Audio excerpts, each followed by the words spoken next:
महाभारत में किन स्त्रियों ने नियोग के जरिए पराये पुरुषों से पैदा की संतानें जो हुई नामी और पराक्रमी। महाभारत काल में नियोग प्रथा से पराये पुरुषों से संतान पैदा करना उचित माना जाता था।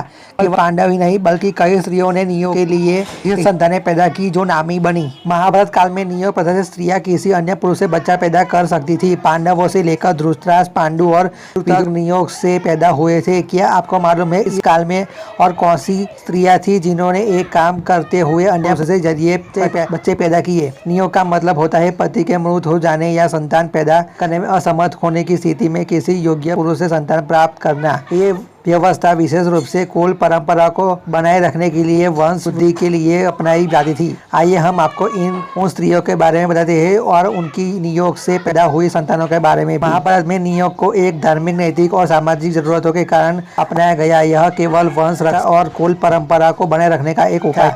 यह प्रथा महिलाओं की अनुसहमति से होती। उनमें संतान का अधिकार महिला के पति या कुल को ही माना था, न कि उस ऋषि या पुरुष जिससे संतान पैदा हुई। पांडवों की पद्धति सत्यवती का ऋषि पर से हुआ नियोग। महाभारत में रानी सत्यवती का नाम हर कोई जानता है। वह मछुआरे की बेटी थी। शांतनु उनकी सुंदरता पर रिझ गए। हालांकि जब उन्हें सत्यवती से शादी करना चाहा तो उनके पिता ने शर्त ले ली कि सत्यवती से पैदा संतान राजगद्दी पर बैठेगी। इससे शांतनु के भीष्म को प्रतिज्ञा करनी पड़ी कि वह आजीवन ब्रह्मचर्य का पालन करेंगे, शादी करेंगे ही नहीं। हालांकि तब राजा शांतनु को मालूम नहीं था कि सत्यवती ने युवावस्था में ही महान ऋषि पराशर से संतान पैदा की है। ये संतान नियोग से हुई। ऋषि पराशर तब सत्यवती पर आसक्त हो गए। उन्होंने उसके जरिए संतान पैदा करने की इच्छा जाहिर की। तब नियोग के जरिए उनसे एक पुत्र पैदा हुआ जिसका नाम वेदव्यास था। बाद में महाभारत के रचयिता बने, एक महान ऋषि के रूप में प्रसिद्ध हुए। यही नहीं, उन्हीं महर्षि वेदव्यास को वंश को चलाने के लिए नियोग से संतान प्राप्ति के लिए बुलाया गया। अंबिका और अंबालिका से महर्षि व्यास से नियोग कर संतान पैदा की। सत्यवती के दो पुत्र थे, चिंतानद और वीर्य। दोनों की मृत्यु के बाद हस्तिनापुर के सिंहासन पर उत्तराधिकारी का संकट उत्पन्न हो गया। तब सत्यवती ने अपने पुत्र वेद व्यास यानी व्यास को बुलवाया। उन्हें नियोग के जरिए अपनी बहुओं से संतान पैदा करने के लिए कहा। ने व्यास के पास आने पर आंखें बंद कर ली तो उन्हें धृतराष्ट्र नामक पुत्र उत्पन्न हुआ जो जन्म से अंधे थे। अंबालिका तो व्यास के पास आने पर डर से पीली हो गई, जिससे पांडु का जन्म हुआ जो शारीरिक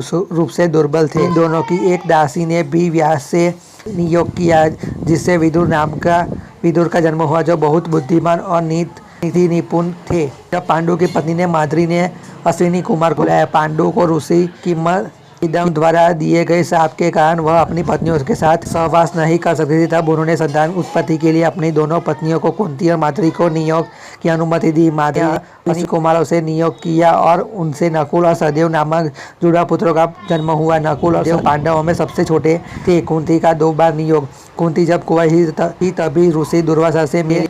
वरदान के बाद उन्होंने सूर्य का आह्वान किया। उस नियोग से उन्हें कन्या पैदा हुआ, जिससे कुंवारी होने के कारण लोग जात के डर से उन्होंने टोकरी में रखकर नदी में बहा दिया। बाद में शादी के बाद पांडु की आज्ञा से कुंती ने 3 और देवताओं को बुलाया। उन्हें 3 पुत्र मिले। धर्मराज, यम से सत्सर्ग से युधिष्ठिर, वायुदेव के साथ मिलन से भीम और इंद्रदेव के साथ नियोग से अर्जुन पैदा हुए। वैसे महाभारत काल से पहले और उनके बाद भी नियोग प्रथा का उल्लेख अनेक धार्मिक ग्रंथों में, पुराणों में मिलता है। ये परंपरा वैदिक काल, रामायण काल और बाद में युगों तक सामाजिक वंश वृद्धि के लिए मान्य व्यवस्था रही। रामायण काल की महिलाएं कौशल्या, कैकेयी, सुमित्रा और इंद्र से मिली संतानें। रामायण में श्री राम, भरत, लक्ष्मण और शत्रुघ्न के जन्म की कथा एक पुत्र कामेष्टि यज्ञ से जुड़ी है, जिसमें अग्निदेव ने दिव्य खीर दी। कुछ पुराणों में वर्णन मिला है कि संतानें वास्तव में नियोग स्वरूप देवताओं से प्राप्त हुई। राम विष्णु के अंश से कौशल्या द्वारा पैदा किए गए। भरत इंद्र के अंश से कैकेयी द्वारा पैदा हुए। लक्ष्मण शेषनाग के जरिए सुमित्रा द्वारा पैदा। शत्रुघ्न और सुदर्शन चक्र से अंश से सुमित्रा के जरिए पैदा।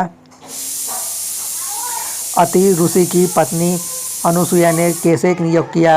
अनुसुईया के प्रसंग में ब्रह्मा, विष्णु और महेश ने खुद उनके पुत्र दत्तात्रेय, चंद्र और दुर्वासा के रूप में जन्म लिया। यह कथा सांकेतिक है, लेकिन यह दिखती है कि एक स्त्री एक से अधिक दिव्य आत्माओं से नियोग कर सकती थी।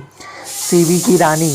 पद्म पुराण में उल्लेख मिलता है कि राजा शिवी की पत्नी को संतान नहीं हो रही थी। तब उन्होंने एक तपस्वी ब्राह्मण से नियोग द्वारा संतान पैदा किए जो बाद में महाराजा बना। यहाँ एक कहा जाता है कि नियोग से रानी की सहमति के साथ राज्य की अनुमति से हुआ। राजा द्रुमिल की रानी। पद्म पुराण में यह भी उल्लेख था कि राजा द्रुमिल की पत्नी ने अपने पति की मृत्यु के बाद ऋषि कुश से नियोग के जरिए पुत्र पैदा किया। ये बाद में एक प्रसिद्ध राजा बना। बानासुर की पुत्री उषा। स्कंद पुराण के अनुसार उषा ने भगवान कृष्ण को पौत्र अनुरुद्ध से गुप्त रूप से संबंध बनाए और गर्भवती हुई। यह नियोग नहीं था, लेकिन उससे मिला जुलता माना गया, जिससे वंश विस्तार हुआ। संतान वेद मानी जाती थी। नियोग से पैदा संतान को वेद माना जाता था। बौद्ध और जैन ग्रंथों में भी ऐसे प्रसंग आते हैं जहां महिलाओं ने संतान पाने के लिए नियोग को अपनाया।